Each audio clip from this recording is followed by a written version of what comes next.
Really, I grew up in the 80s, and that was my teenage years. In the 80s, it was hardcore dieting, Jane Fonda workouts, and so you're on 1,000 calories, it's all about the calorie counting, low-fat diet.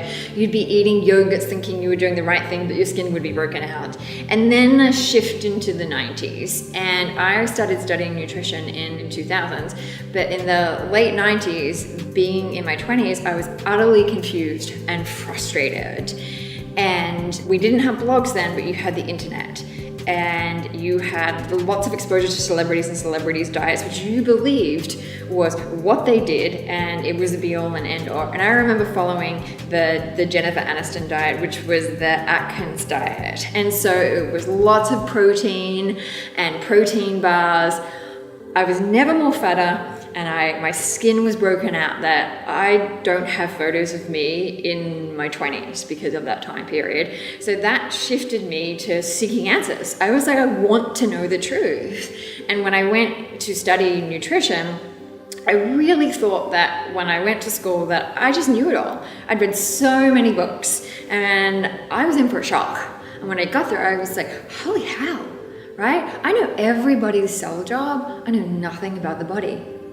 And when I started to understand the biochemistry of the body and how food shifted hormones and neurochemistry and every other mechanism in the body, I was like, I've got it, right? I understand.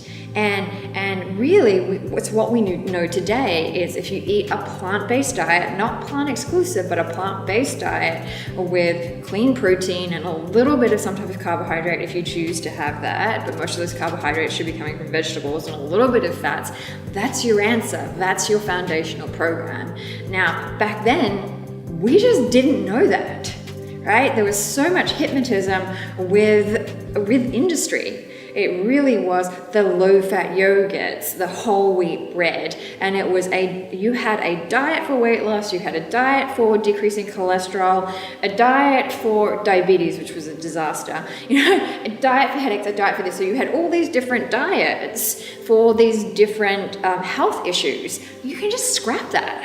Right? There's a foundational diet, and we can all agree that it's half a plate of vegetables pretty much at lunch and dinner. The rest of it you can figure out based on what your desire is, what your health goals are, and those things. So compared to today, it was just hypnotism. It's the only way I can describe it, and confusion and rigidity, whereas what we see today is really beautiful food coming out, and food that was healthy then was perceived to be quite boring. It was a throwback to the 1970s, and you were eating tofu and some type of vegetables and some nori, but in a way that felt quite junky, whereas now today it's beautifully presented.